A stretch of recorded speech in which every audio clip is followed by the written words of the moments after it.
স্ত্রীকে যে নামে ডাকলে আল্লাহ তাআলা খুশি হয় আমরা সেটা জানবো ইনশাআল্লাহ। আমরা আমাদের স্ত্রীদেরকে অনেক ভালোবাসি, অনেক মহব্বত করি।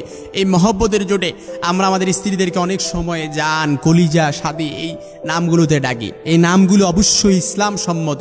তবে এমন অনেক আছে যে আমরা আমাদের স্ত্রীদেরকে মহব্বতের জোটে এমন অনেক নামে ডাকি যেটা শিরকের পর্যায়ে চলে যায়।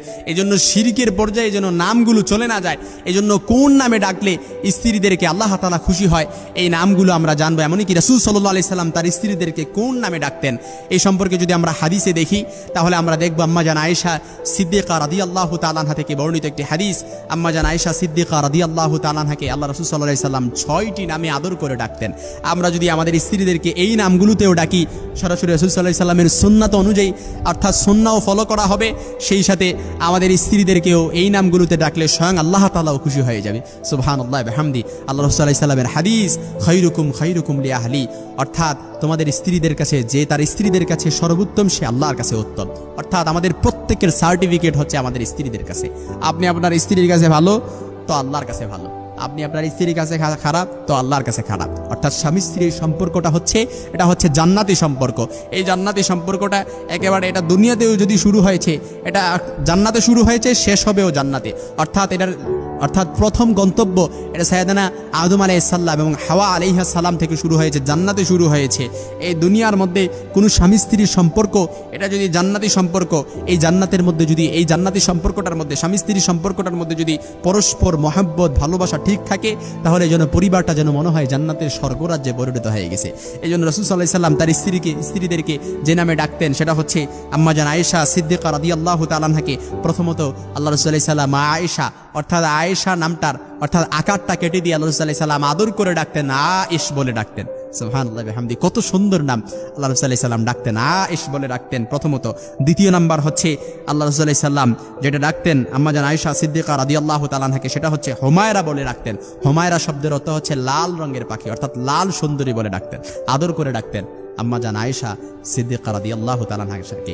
কত সুন্দর ভালোবাসা আর মহব্বত ছিল স্বামী স্ত্রীর মধ্যে। 3 নাম্বার আল্লাহ রাসূল সাল্লাল্লাহু আলাইহি সাল্লাম যে নামটা ডাকতেন আম্মা জান আয়েশা সিদ্দিকা রাদিয়াল্লাহু তাআলা আনহাকে সেটা হচ্ছে ইবনাতুস সিদ্দিক কিংবা বিনতুস সিদ্দিক, অর্থাৎ আবু বকরের মেয়ে। ইবনাতুস সিদ্দিক কিংবা বিনতুস সিদ্দিক শব্দের অর্থ হচ্ছে কি আবু বকরের মেয়ে, অর্থাৎ সিদ্দিকের মেয়ে। ইবনাতুস সিদ্দিক কিংবা বিনতুস সিদ্দিক অর্থাৎ বিনতে আবি বকর, এই নামে আল্লাহ রাসূল সাল্লাল্লাহু আলাইহি সাল্লাম আয়েশা সিদ্দিকা রাদিয়াল্লাহু তাআলা আনহাকে ডাকতেন। 4 নাম্বার আম্মা জান আয়েশা সিদ্দিকা রাদিয়াল্লাহু তাআলা আনহাকে আল্লাহ রাসূল সাল্লাল্লাহু আলাইহি সাল্লাম যেই নামে ডাকতেন সেটা হচ্ছে ইবনাতে আবু বকর কিংবা বিনতে আবু বকর বলে আল্লাহ রাসূল সাল্লাল্লাহু আলাইহি সাল্লাম ডাকতেন। আবু বকরের মেয়ে কিংবা বিনতে আবু বকরের মেয়ে এভাবে বলে আল্লাহ রাসূল সাল্লাল্লাহু আলাইহি সাল্লাম ডাকতেন। 5 নাম্বার আল্লাহ রাসূল সাল্লাল্লাহু আলাইহি সাল্লাম যেভাবে ডাকতেন আম্মা জান আয়েশা সিদ্দিকা রাদিয়াল্লাহু তাআলা আনহাকে সেটা হচ্ছে মুওয়াফাকা বলে ডাকতেন। এই নামটি শব্দের অর্থ হচ্ছে আল্লাহর পক্ষ থেকে তৌফিক প্রাপ্তা।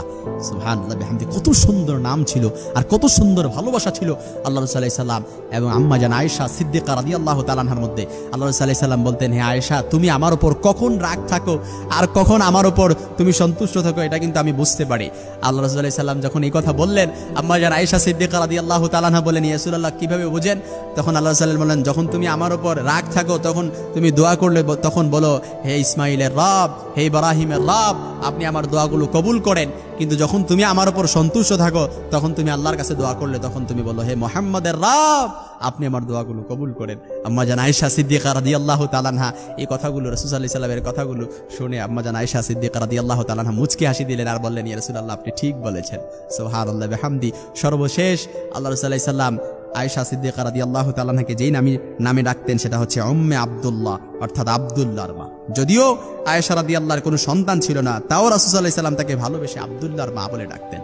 সুবহানাল্লাহ বিহামদি। কত ভালোবাসা ছিল, কত মহব্বত ছিল। আর আমরা আমাদের স্ত্রীদেরকে কি নামে বিকৃতি করে নামে ডাকি কিংবা তুই তুকারি করে ডাকি, এগুলো কখনোই উচিত না। এগুলো কখনই নাম বিকৃতি করে বাজে নামে ডাকা এগুলো কখনোই উচিত না। মনে রাখবেন, আপনি আপনার স্ত্রীর কাছে ভালো তো আল্লাহর কাছে ভালো। একজন স্বামী তার স্ত্রীর কাছে ভালো তো সারা দুনিয়ার মানুষের কাছে ভালো। কারণ একজন স্ত্রীর কাছে তার গোপন সব কিছু জানে। একজন স্ত্রী তার স্বামীর গোপন সব কিছু জানে, তার স্বামীর সব কিছু আভ্যন্তরীণ প্রত্যক্ষ পরোক্ষ সব কিছু জানে। এজন্য স্বামী তার স্ত্রীর কাছে ভালো তো স্ত্রী যদি